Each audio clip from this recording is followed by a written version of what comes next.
Tardes a todos, muchas gracias por la nutrida concurrencia que se justifica por la importancia de nuestro invitado y por el tema que va a tratar. Nuestro invitado es, como ya han visto, Luis Alberto Romero, amigo del club. Con él hemos organizado durante casi 3 años el tema de la historia, las dos visiones de la historia argentina, que va a hablar nada menos que del peronismo en su callejón. ¿Qué tal el título?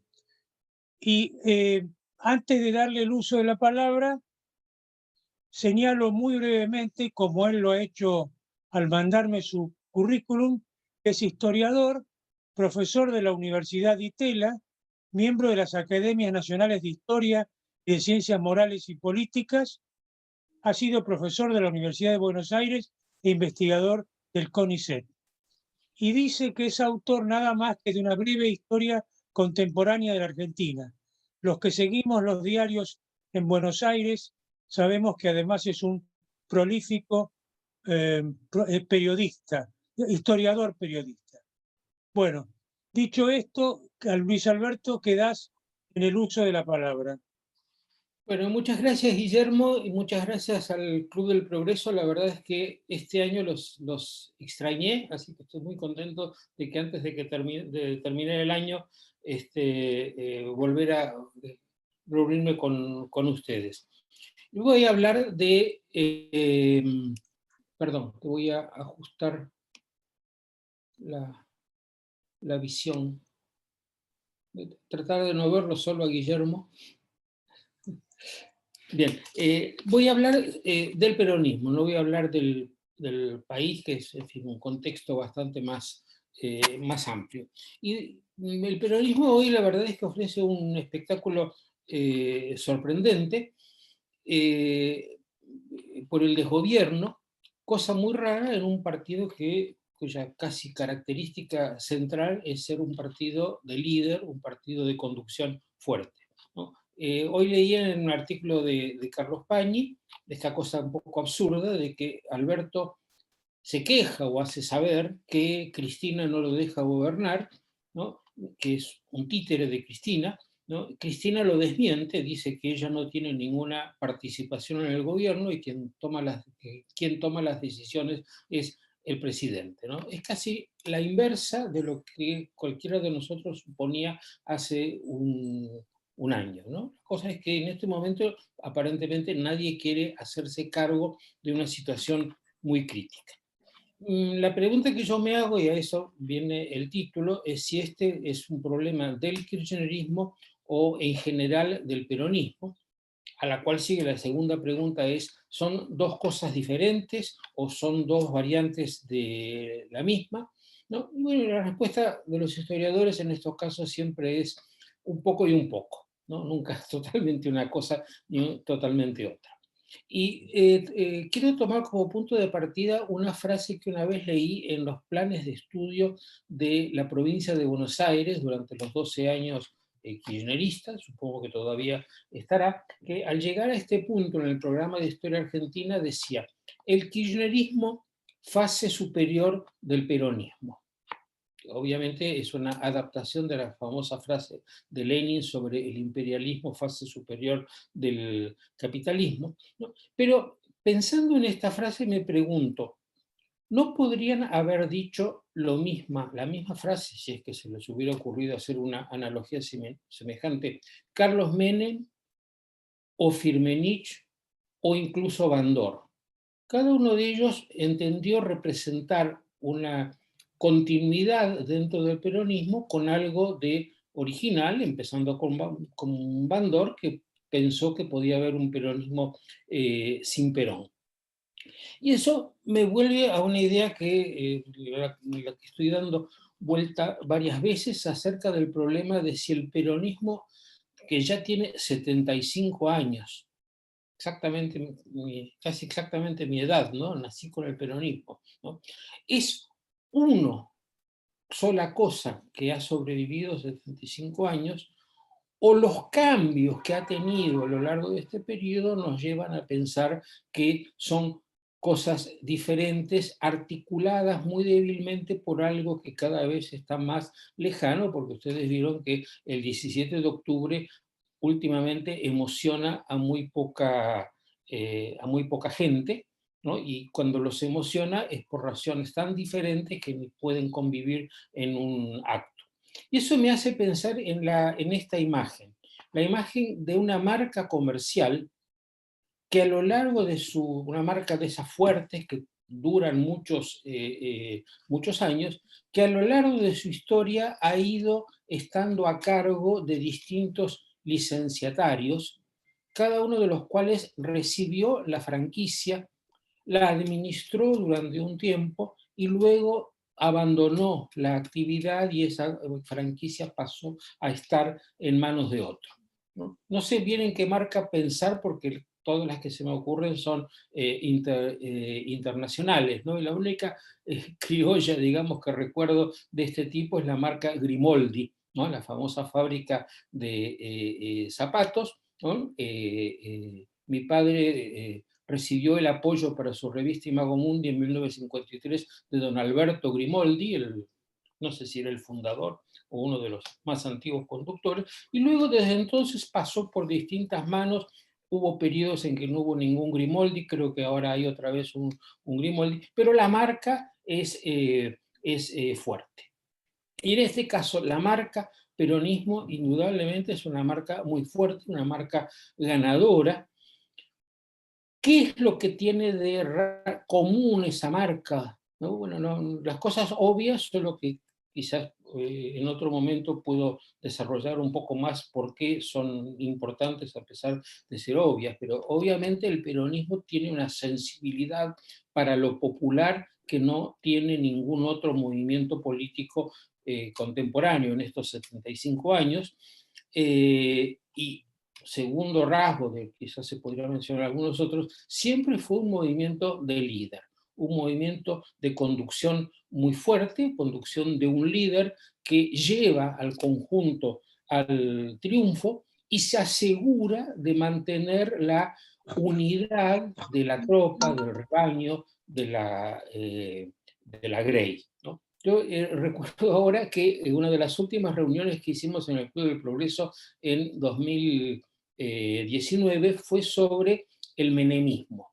Y invitamos a Carlos Corach, que es una persona muy inteligente y que siempre ha sido muy defensor de la política de Carlos Menem, ¿no? Yo por lo menos había hablado con él otras veces y me pareció que era la persona indicada para que diera un punto de vista favorable al menemismo. Solo que estábamos en octubre de 2019 y Carlos Corach entra imbuido del nuevo espíritu y nos dice, el menemismo no existe más, ¿no? Ahora el peronismo ha vuelto al poder y todos los peronistas nos alineamos detrás del compañero que le toca ejercer el poder, y en realidad de lo que quería hablar era de todas las posibilidades que tenía la presidencia de Alberto Fernández. Bueno, esto es un rasgo central del peronismo, estar siempre detrás, siempre alineados con el jefe, eventualmente en la disidencia, pero rara vez rompiendo totalmente. Ustedes saben que quienes rompieron de un modo u otro terminaron volviendo, salvo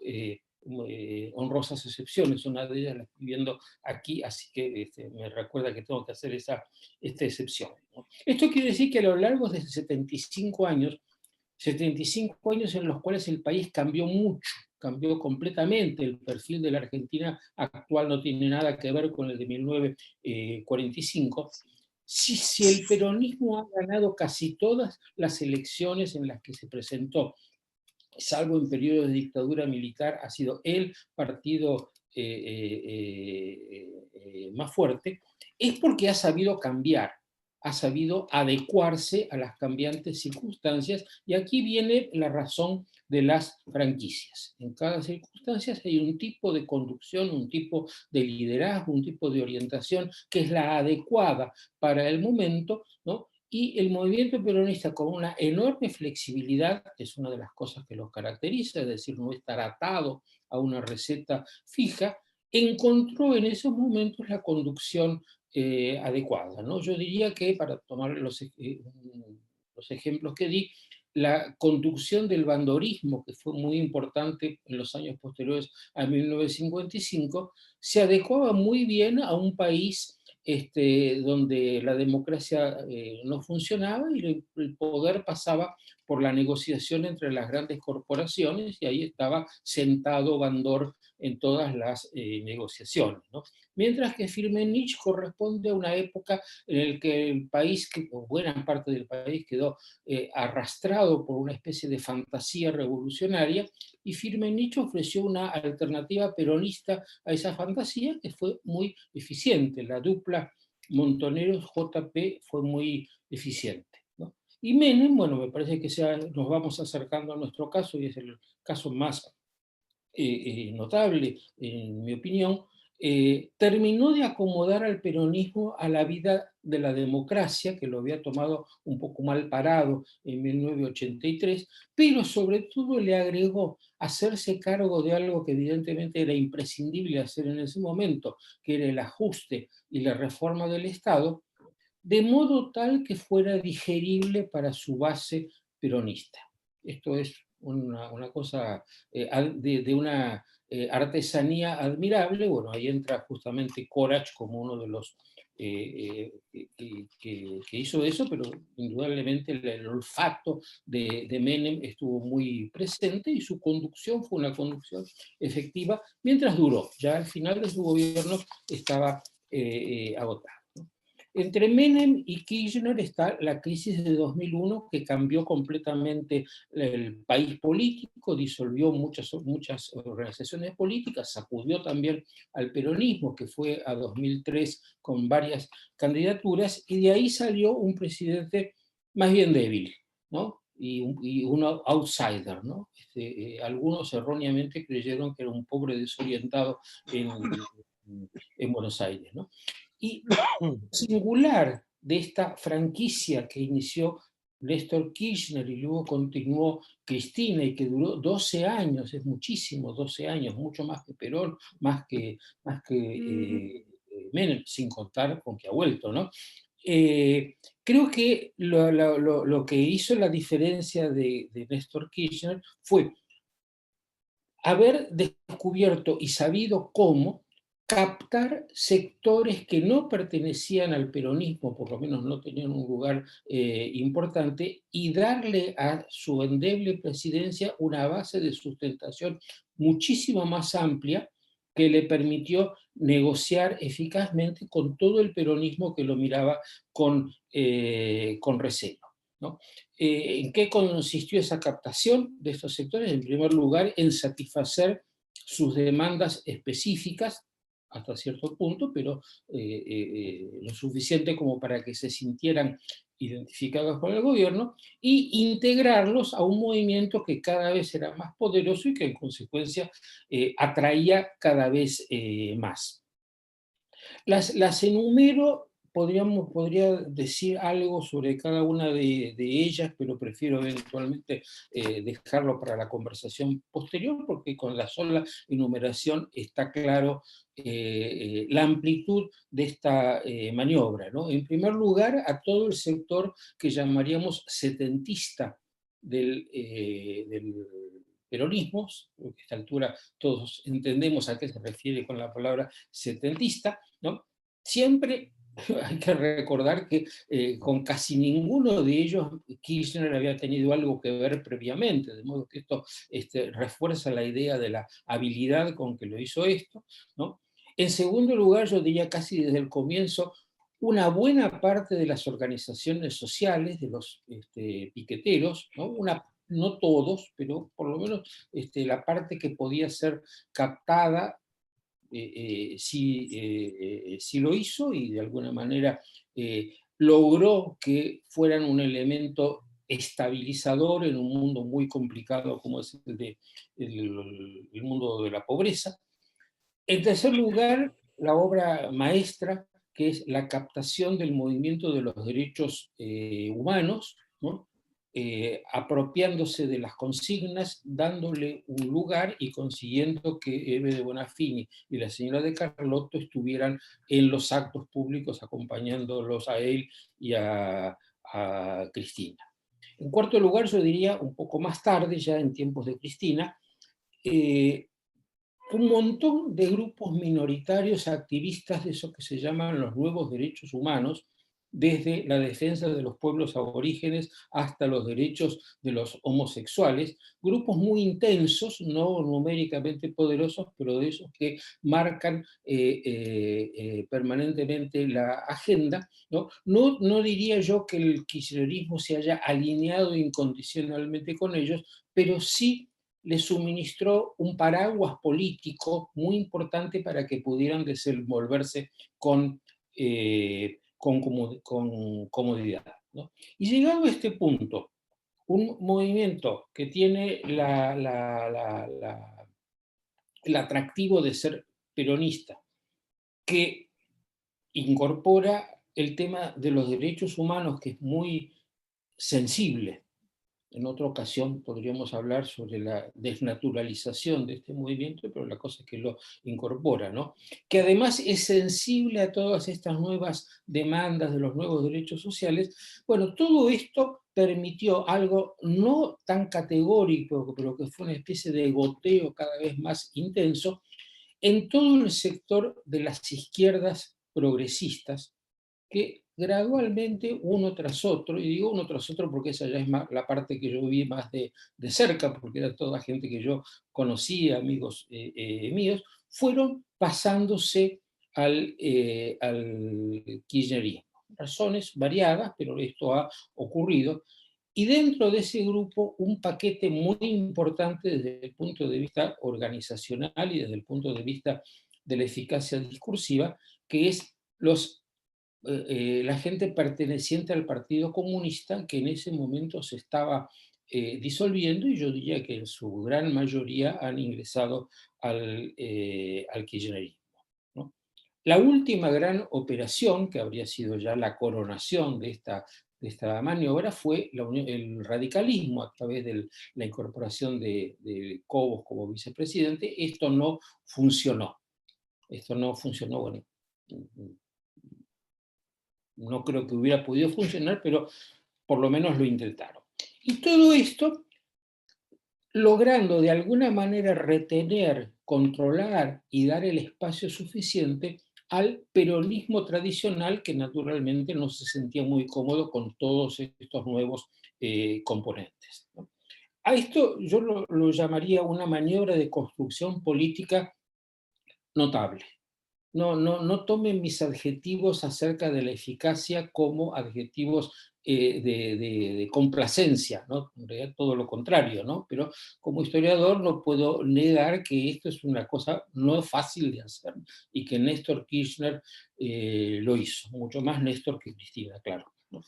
¿Qué es lo que les ofrece para que se sientan atraídos? Bueno, yo creo que en primer lugar un estilo de gobierno que es lo más peronista que ha tenido el kirchnerismo, porque ha sido una especie de profundización de rasgos que siempre estuvieron en el peronismo. En primer lugar, esto que llamamos el decisionismo, la concentración de las decisiones en el líder, ¿no?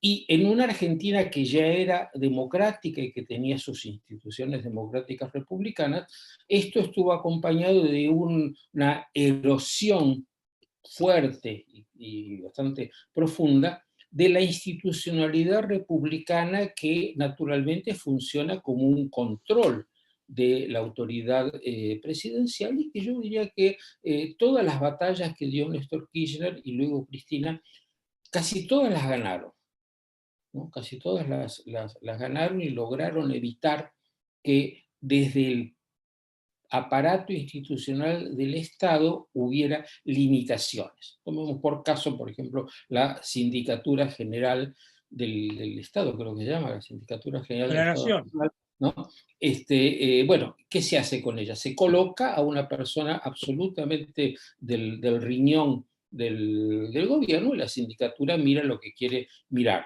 ¿no? Como está ocurriendo ahora en ese mismo momento con la vuelta del kirchnerismo al poder, ¿no?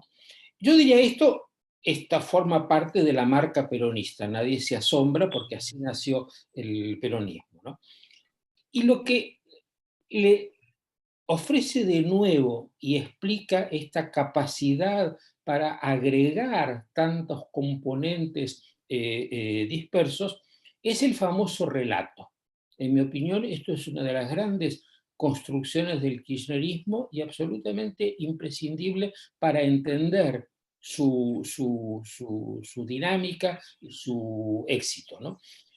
Digo una construcción artesanal notable porque une y empalma distintos relatos ya instalados en el sentido común social, que no necesariamente iban para el mismo lado, pero que en la manera de contar el pasado y el presente se juntaron. El caso más específico, más característico es todo el relato que llamaríamos nacional y popular, que viene incorporando distintos sedimentos, el revisionismo histórico de los 30, el populismo del primer peronismo, el antiimperialismo de los 60, el antiimperialismo revolucionario, ¿no? Todo eso se suma con algo que tiene una tradición completamente distinta, que eran los derechos humanos. Porque si hay algo que tiene una estirpe liberal, son los derechos humanos, ¿no? Y toda la primera parte de la historia de ese movimiento transcurrió por esa matriz liberal que luego fue cambiando hasta que, sorpresivamente para todos y con un éxito que nadie esperaba, el kirchnerismo la atrapó, la incorporó, la hizo suya, lo sumó, ¿no? Y de repente apareció como el gran campeón de los derechos humanos en nombre de las consignas nacionales y populares. La señora de Bonafini creo que es un buen ejemplo de cómo se pueden combinar estas cosas, ¿no? La otra característica es la profundización que siempre tuvo la manera de contar las cosas del peronismo, de la contraposición entre el pueblo y la oligarquía. Eso se dice que es un rasgo de los llamados populismos, ¿no?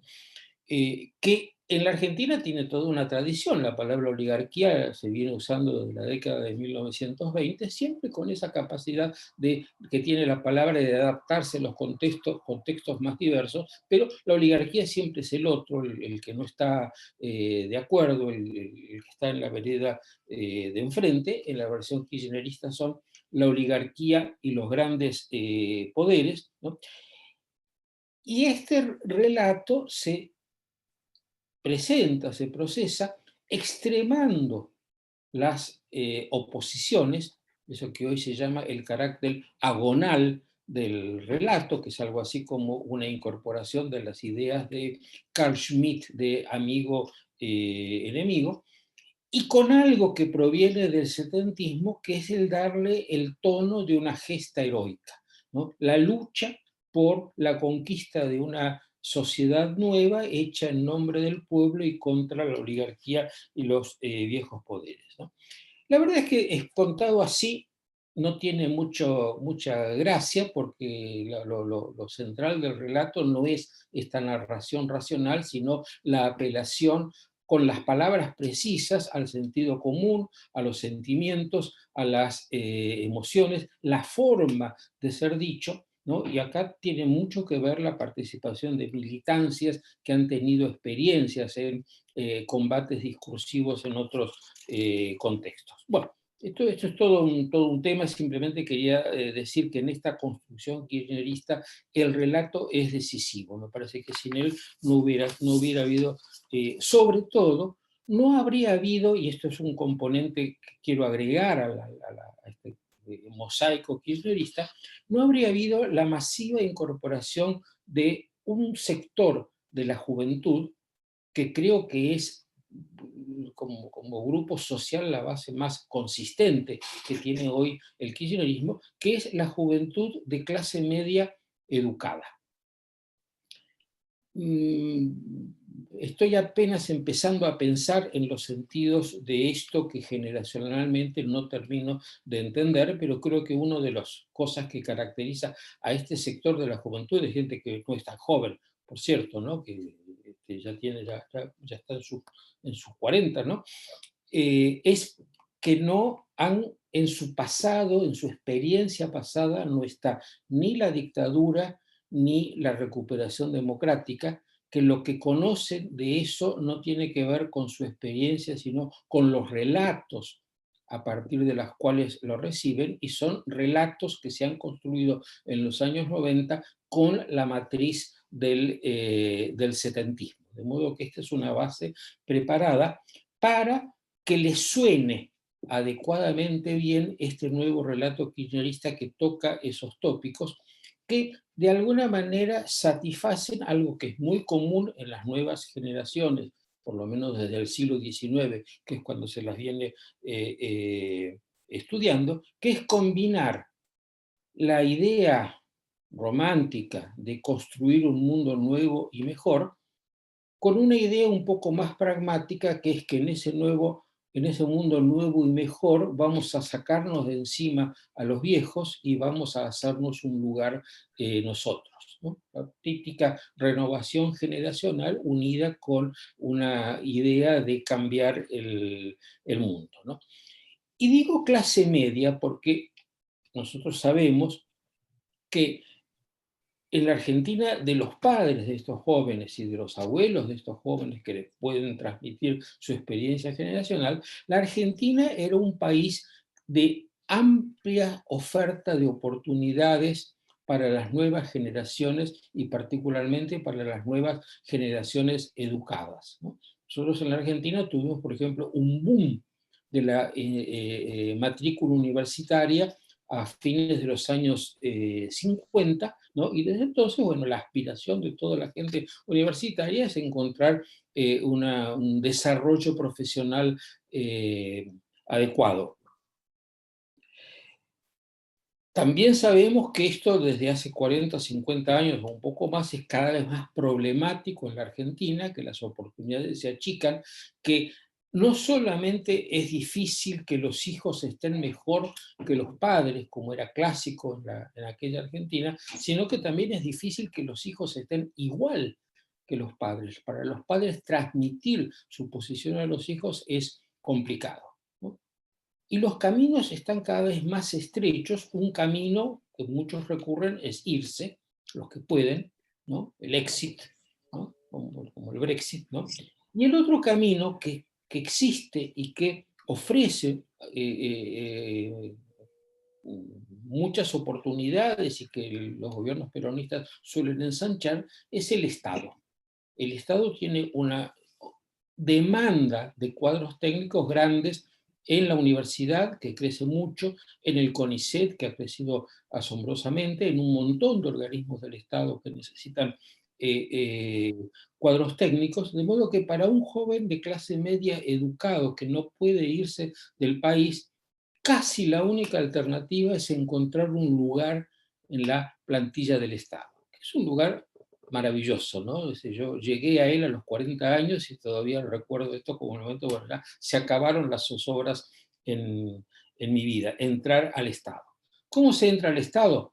Indudablemente la capacidad pesa, pero en este periodo del Estado kirchnerista, tan dominado por el relato, tan dominado por la vida facciosa, me parece que la afinidad política es un elemento de mucho peso a la hora de incorporarse. Y no digo la afinidad política de tener el carnet, como en la época gloriosa del general Perón, sino la afinidad política de asumir el discurso, sumarse al discurso y hacer las relaciones o las afinidades adecuadas para que cuando se da la oportunidad entrar allí, ¿no? De modo que en esta juventud educada que tan entusiastamente se suma al kirchnerismo, que me parece que es una de sus grandes bases, me parece que esta combinación de un relato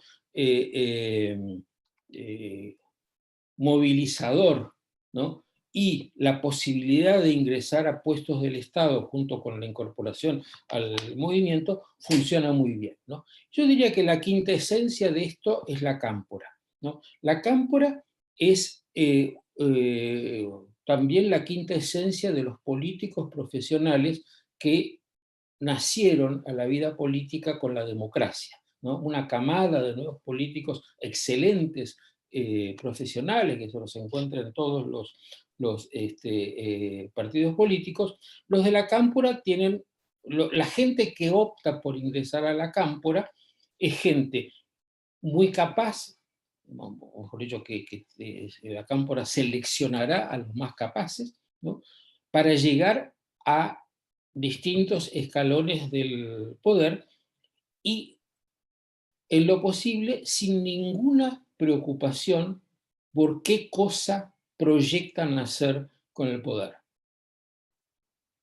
Hasta donde yo la conozco, que no es tanto, no tengo noticias de que haya debates internos sobre programas. Esos debates que eran la sal de la vida en el mundo de la izquierda no figuran dentro de las actividades de la cámpora, que en ese aspecto me parece que cree que basta con la subordinación a Cristina y delegar en Cristina la fijación de la estrategia y asumir hasta el extremo una cosa que Cristina ha acentuado con respecto a Néstor, y creo que es uno de los problemas que tiene el kirchnerismo, que es acentuar la dimensión conflictiva, no solamente en el discurso, sino en la acción, permanentemente desafiando los límites y demostrando que puede estar por encima de ellos, y la cámpora es su ariete. Bien,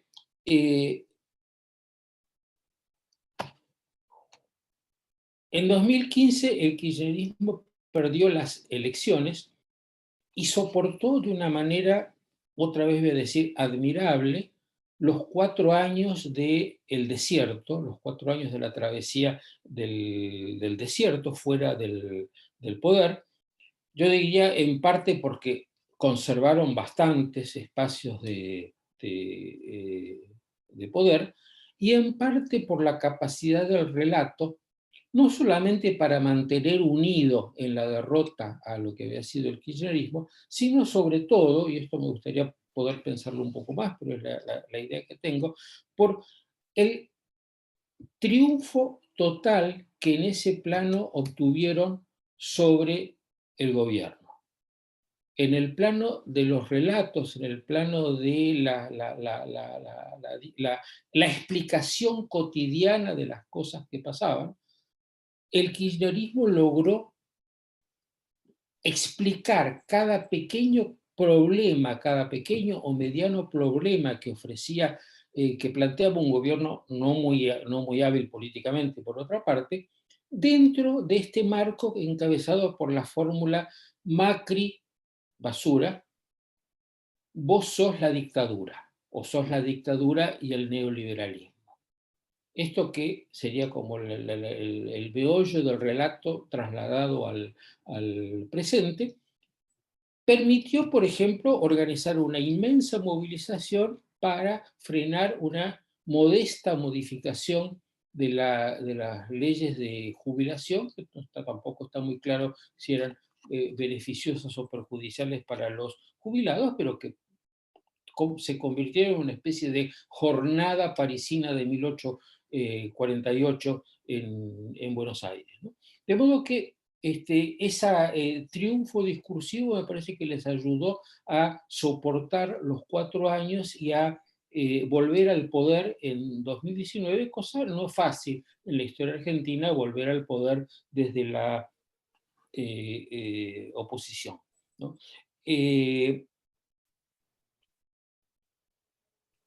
También lo lograron con esta cosa otra vez brillante de Cristina, de inventar esta fórmula presidencial que le permitió neutralizar toda la oposición que había a su persona, presentando una figura alternativa a la cabeza de la fórmula, ¿no? Bien, y acá empieza el punto de donde arranqué y al que quería llegar, ¿no? Que es cómo está funcionando este gobierno, no desde el punto de vista de los problemas que los conocemos perfectamente, ¿no? El problema de la economía, que era inevitable, el problema de la pandemia, que nos tomó un poco sorpresivamente, ¿no?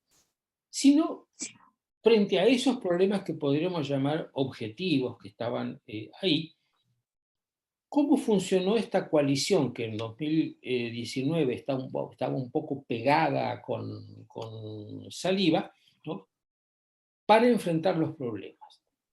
Y aquí es donde nosotros vemos hoy cómo un grupo afín con el gobierno, aunque en este momento los que estaban llevando la iniciativa no eran ellos, sino otros, se lanzó a esta política de ocupación de tierras, que indudablemente tenía una dimensión, o debe seguir teniendo una dimensión bastante grande, con el apoyo de algunas oficinas de un gobierno que repartió entre todo ese mosaico de componentes de la coalición kirchnerista que Kirchner había reunido y había mantenido disciplinado a fuerza de autoridad, esos sectores, en el reparto que se hizo al comienzo del gobierno, ocuparon cada uno de ellos alguna oficina del Estado. No un ministerio generalmente, pero sí lo que está por debajo de los ministerios. Sindicalistas, organizaciones sociales, organizaciones de derechos humanos, ¿no? Buenos lugares, ¿no? El otro día circuló la noticia de que el presupuesto del Ministerio de la Mujer y afines, ¿no?, tenía una dimensión enorme, de esas que le darían envidia a los investigadores del CONICET que creyeron que con la vuelta del kirchnerismo había llegado la hora de los científicos, ¿no? Entonces, desde cada una de esas posiciones, cada grupo empezó a actuar autónomamente, avanzando por donde podía, ¿no? El más notable ha sido el de las ocupaciones de tierras, que finalmente puso al gobierno ante un dilema que le costó mucho resolver, en fin, lo vimos en el diario hoy, no es necesario aclararlo, ¿no? Lo mismo con la política de promoción de los derechos de las comunidades aborígenes, que también llegó a un punto que está, pienso yo, también por obligar al gobierno a tomar una decisión semejante, ¿no? Y en los dos casos, lo más llamativo ha sido la participación activa de funcionarios del gobierno que se enfrentaban con otros funcionarios del gobierno, ¿no?, como la ministra de Seguridad y el ministro de Seguridad de la provincia, ¿no? Esto es lo que hace un montón de años, ¿no?, no me acuerdo ya, 60 años quizás, Guillermo O'Donnell llamó la colonización del Estado, que fue uno de los grandes problemas de la Argentina que finalmente llevaron a la crisis del 1976. Esto del reparto de la autoridad del Estado entre distintos sectores. En este caso, los sectores forman todos parte de la coalición kirchnerista, de modo que lo que está indicando disgregación del poder, esta feudalización del poder, es la falta de la falla en la conducción. Ahora, esta lista de sectores que están actuando autónomamente, quizás preparándose para cuando se produzca la catástrofe no ser los que paguen la mayor cuenta, a estos sectores hay que agregarle la figura de Cristina, que es todo un tema en la historia argentina reciente, que indudablemente tiene, como cualquier otro grupo de interés, un objetivo dominante, obsesivo, que es su problema judicial. Probablemente no le interese mucho, como ella dice, lo que está pasando en el gobierno general del país, en tanto ella puede seguir avanzando por un camino que obviamente debilita la autoridad presidencial y lo que el presidente podría reunir para armar una base de poder más sólida, ¿no? Yo tengo la impresión de que para el peronismo tradicional,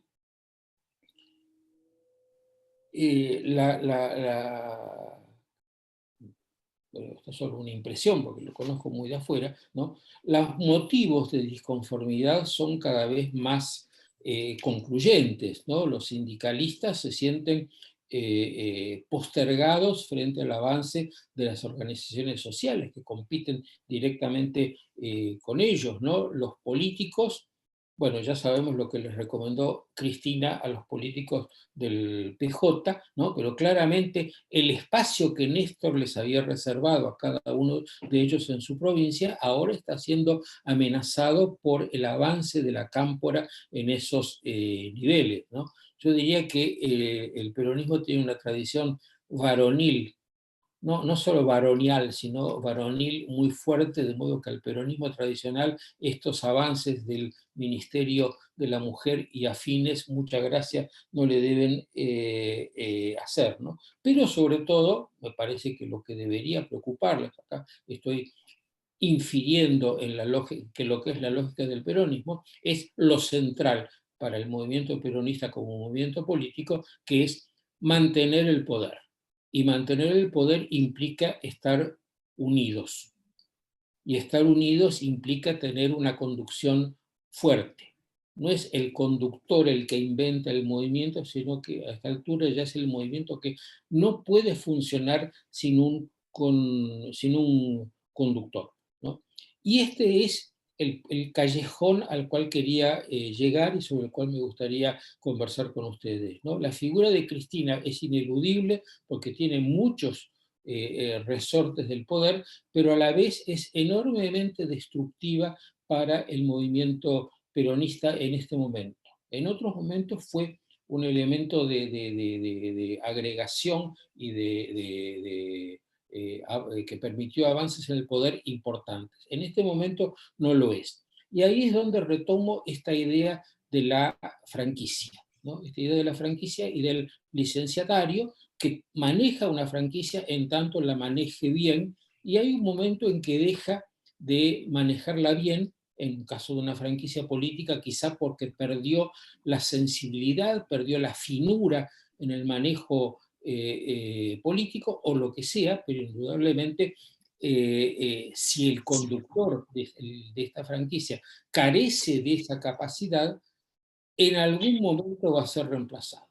Y ahí les pongo sobre la mesa las miserias y las grandezas y miserias del oficio de historiador, ¿no? Nosotros podemos pensar estas cosas, ¿no?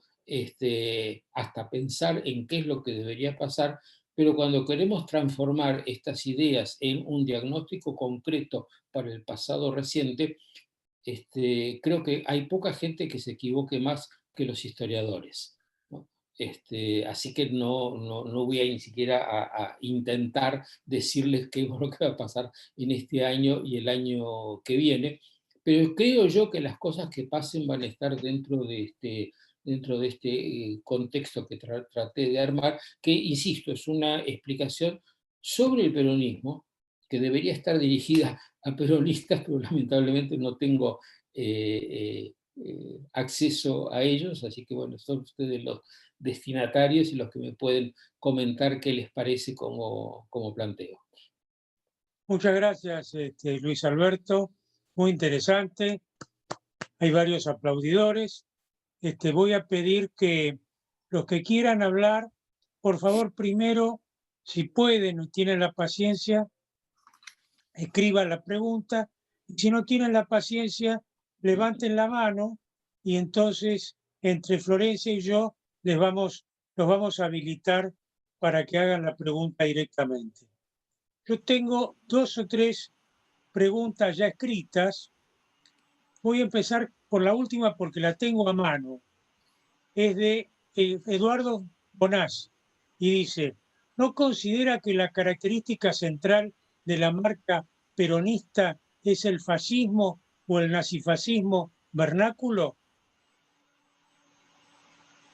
¿Qué te parece si juntamos algunas preguntas así? Bueno, tengo otra pregunta de Ignacio López que es poquito larga, pero termina con la pregunta. Disculpame, Ignacio.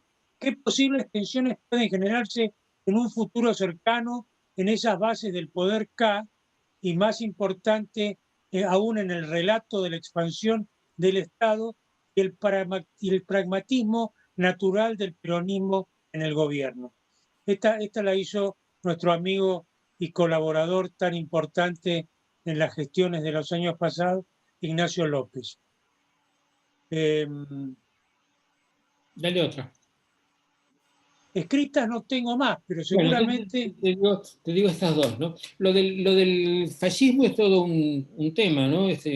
Mi padre, cuando escribió el capítulo sobre el peronismo en 1956, lo tituló La era del fascismo, y fue execrado por las izquierdas que dijeron cómo va a mezclar un fenómeno europeo con uno argentino, ¿no? Acá la base social es otra. Creo que hoy en general la gente ha cambiado de opinión y es más proclive a aceptar las enormes similitudes del fascismo con el peronismo, que son probablemente similitudes de época, así como las obvias diferencias, ¿no? Y yo, bueno, no tengo otra cosa que decir que no es exactamente una versión del fascismo, en todo caso es una versión bastante libre, pero con muchas similitudes, así como, y esto lo recalca siempre Lori Sanata, el fascismo mismo tiene muchas similitudes con las ideas respecto de la sociedad y el Estado de la Iglesia Católica en el siglo XX, de la Iglesia desde León XIII en adelante, ¿no? De modo que son, como siempre, similitudes y diferencias. No me bastaría con decir es el fascismo vernáculo. No entendí bien el punto de la pregunta de Ignacio, pero A traté ver, de... dale, abrir Sí, el dale, micrófono a Ignacio. dale. Ahí está. ¿Qué tal? ¿Cómo están? Buenas tardes. No, porque faltaba la primera parte de la pregunta, que era justamente algo sobre lo que vos has escrito bastante, que es justamente cómo el kirchnerismo histórico se construyó en base a la expansión del Estado, el manejo de la caja y la economía de la soja. Entonces, justamente tu pregunta, bueno, digamos, mi pregunta intentaba recuperar estas tensiones que vos marcabas al final de la exposición, ¿no? ¿Qué tensiones pueden generarse en digamos, entre esta suerte digamos, de fenómeno un poco inexplicable que tenemos ahora, que es entre este fenómeno kirchnerista y el peronismo histórico, ante un contexto recesivo, como estamos viviendo a nivel global, ¿no? Si estas bases de poder del kirchnerismo no están un poco haciendo tambalear todo el edificio. Sí, el peronismo histórico, que son varios, ¿no? Funciona mucho mejor en épocas se consolida en épocas de bonanza y luego hace enormes esfuerzos para no caer del caballo en épocas de contracción, de modo que todas las dificultades económicas que viene acumulando la Argentina desde hace mucho tiempo y en las cuales la época de la soja fue una especie de recreo que tuvimos, un recreo de 5 o 6 años, dificulta la cosa más clásica de los gobiernos peronistas, que es repartir, ¿no? Ahora, de todos modos, el reparto sigue siendo el criterio, aunque sea el reparto de muy poco, ¿no? Porque aun cuando haya muy poco, el reparto desparejo, el reparto preferencial siempre es posible, y como la gente mira cuánto le toca en relación a lo que ve que hay disponible, sigue sintiéndose privilegiada, ¿no? No sé, las ayudas que está dando en este momento el gobierno con motivo de la pandemia probablemente no signifiquen mucho, pero es algo para quienes la reciben, ¿no? De modo que no veo que haya cambiado mucho el criterio, ¿no? Y para que el peronismo llegue a aceptar estas ideas de que tiene que reducir el déficit fiscal, me parece que falta muchas catástrofes por recorrer antes de que lo asuman. Así que Bueno, efectivamente tengo es otra, una dificultad, perdón, sí. no tengo otra pregunta que me acaba de hacer Daniel Salazar, que la voy a leer. ¿No cree usted que más que la continuidad del liderazgo de una franquicia, el kirchnerismo o más bien el cristinismo representa una etapa refundacional del peronismo? Sí, bueno, yo diría que cada una de esas, si nos ponemos en el contexto, cada uno de esos que yo mencioné son refundacionales. Imagínense ustedes en 1958, 1960, decir que se puede construir un peronismo sin Perón, cuando Perón está ahí nomás en Madrid mandando mensajes y siendo evidentemente el factor de cohesión del peronismo fuera del poder, bueno, es una idea refundacional que probablemente hasta remita a los orígenes mismos del peronismo, que fue ese proyecto del partido laborista, ¿no? Y lo mismo podría decir, ¿no? Querer hacer del peronismo un movimiento revolucionario, no sabemos muy bien revolución para qué ni hacia dónde, pero que lo era, ¿no? De Montoneros, no encaja para nada en la tradición peronista. El peronismo nació de un coronel que desde el balcón de la Casa Rosada fundó el movimiento, no nació de la toma del Palacio de Invierno en 1917, ¿no? Y en cuanto a Menem, bueno, no sé si Menem no merece una denominación más clara que Néstor Kirchner de refundacional, porque el giro que hizo en la política del peronismo fue enorme, ¿no? Claro, que hecho con ese estilo de Menem, donde todo parecía fácil, natural, agradable, pero realmente fue muy grande, ¿no? De modo que yo diría que los cambios de franquicia siempre tienen este estilo refundacional y bueno, lo tienen porque, y eso indica que son exitosos, porque el país cambia y si no hay una fuerte giro, el movimiento se pierde. Pero siguen siendo un movimiento. Es como el río Paraná, ¿no? Que da vuelta, se abre, se para, pero sigue siendo el río Paraná. Bueno, si hay alguna pregunta adicional. Roberto Punta hizo un antes, dice. Roberto, dale el micrófono, Roberto. Ah, bueno. Ahí está, Robert. Sacate el micrófono. Habilitate el micrófono, por favor. Ahí está. Sí, gracias. No, yo lo que observo, y esto es una opinión que le pido, es lo siguiente. La conducción estratégica probablemente de Berbisky y de Cristina es brillante, pero la ejecución táctica fracasa todo el tiempo. ¿No está ahí la matriz del callejón, es decir, en la torpeza de la ejecución? Gracias. Bueno, es muy interesante, ¿no? Ahí la verdad es que no me siento tan fuerte en esto del análisis fino de la política cotidiana, ¿no? ¿Cómo hablar de fracasos cuando Cristina sigue ahí siendo un factor decisivo y ya lleva desde el año 2007, ¿no? Son muchos años para acumular fracasos, ¿no? Yo reconozco, claro, obviamente, ha tenido muchas batallas perdidas, pero sigue bien posicionada en la guerra, de modo que debe de haber ganado otras batallas no tan espectaculares, ¿no? Y hay un punto sobre el cual hace poco escribió Vicente Palermo y que me parece una observación bastante aguda, ¿no? Muy típica de politólogos que siempre utilizan esa imagen del juego de la gallina, ¿no? Que es juego entre jóvenes estadounidenses, creo que ahí se puso de moda en Estados Unidos, ¿no? Un camino estrecho, dos coches, uno de un lado, otro de otro, que avanzan, aceleran, ¿no? Y el que frena primero o se desvía primero pierde, ¿no? Eso es el que se achicó, la gallina, ¿no? Y dice Vicente Palermo que Cristina, ante cada contraste, redobla la apuesta y logra que el otro se asuste, ¿no? De modo que finalmente, a fuerza de, podemos decir, de ser inconsciente, de no importarle nada de dónde va a ir a parar, sigue avanzando, ¿no? Un ejemplo del diario de hoy es Lilita Carrió diciendo, bueno, al fin, ¿cómo se llama el candidato a fiscal? Rafecas. Al fin Rafecas es mejor que cualquier otro que pueda proponer Cristina. Y como finalmente se va a salir con la suya, mejor quedémonos con Rafecas, ¿no? Esto es, ganó, si es así, no sé si será así, ¿no es cierto?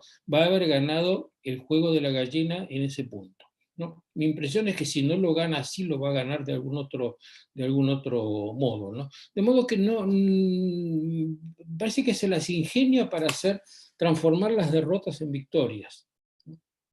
Porque si no, no sería brillante como estratega si perdiera todas, ¿no? Bueno, pero voy a hacer una pequeña reflexión que va a terminar en una pregunta, Luis Alberto.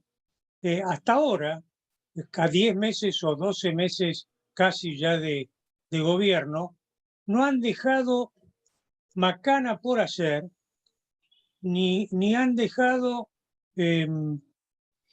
pies que pisar.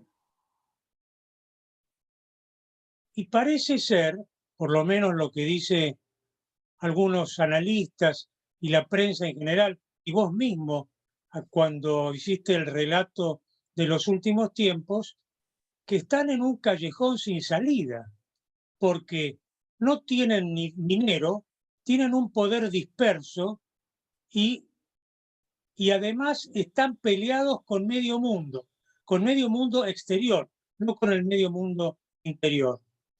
Entonces, mi pregunta es la siguiente. Si esto que acabo de decir es más o menos lo que es verdad, digamos, ¿por qué apostamos a que son tan inteligentes, tan preparados, tan hábiles como para mantenerse para siempre, cuando la verdad es que aquí en la Argentina nadie se queda para siempre, salvo la marca peronista, que como vos dijiste al comienzo, ha cambiado permanentemente? Bueno, perdón, agrego, ha cambiado tanto como el radicalismo, ¿no? Sí. O como la Iglesia Católica, o en fin, nadie que sobrevive al tiempo está ajeno a cambiar, es la forma de sobrevivir, ¿no? Ahora, en el caso de Cristina, que en realidad es lo que yo quería, básicamente lo que quería decir desde el principio, ¿no? Yo creo que Cristina, cuando armó esa fórmula tan rara, ¿no? Y que todos interpretamos como o lo deja gobernar a Fernández, ¿no? O lo apoya, ¿no? Aparentemente su intención es concentrar sus esfuerzos en solucionar su situación judicial. Es decir, un interés tan particular como el de un grupo aborigen que ocupa una tierra o un sindicato que consigue una negociación especial o un empresario. Es decir, se está comportando como un grupo de interés particular, ¿no? Con la singularidad de que es el único lugar de donde podría encontrar este gobierno un apoyo, ¿no? Obviamente podría encontrar un apoyo si rompiera con ella y buscar en otros lados, y probablemente lo encuentre, pero el presidente no puede hacer ni una cosa ni la otra, ¿no? Pero yo creo que Cristina, como conducción del peronismo, está borrada. Está borrada, pero no desaparece. Y ese es el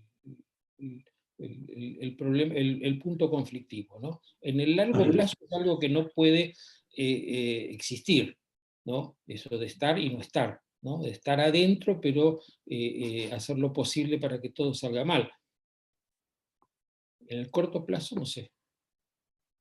Bueno, si alguien quiere hacer alguna pregunta, por favor, nos quedan todavía. Roberto quiere hacer otra.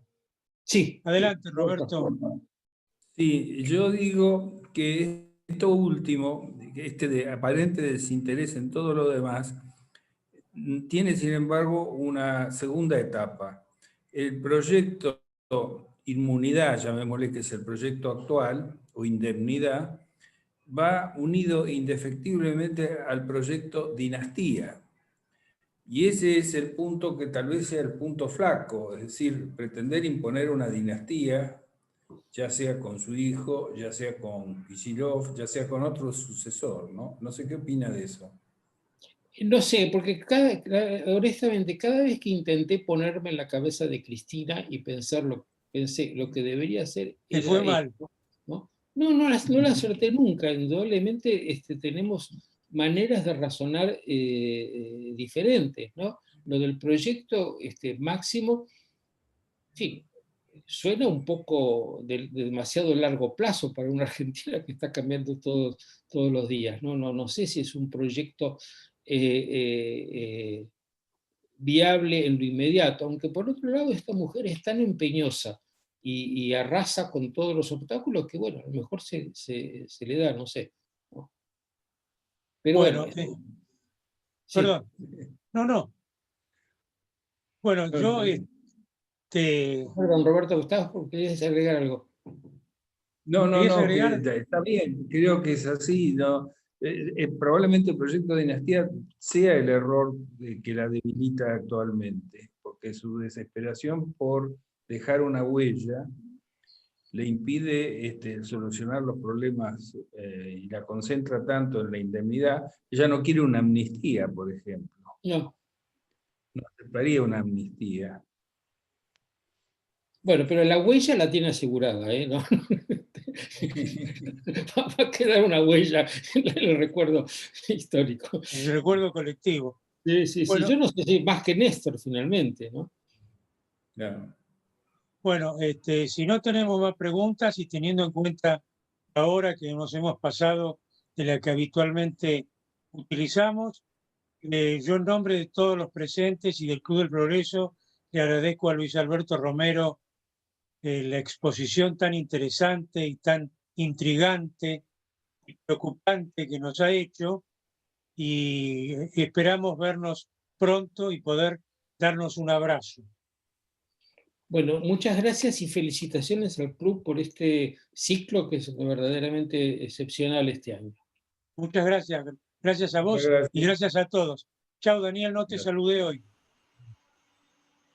Gracias a todos. Señor James, muchas gracias. Juan Francisco Ramos Mejía. Bueno, a Luis Alberto Solané. Bueno, los años no vienen solos y me equivoco. Adiós a todos. A pronto. Chao, hasta luego.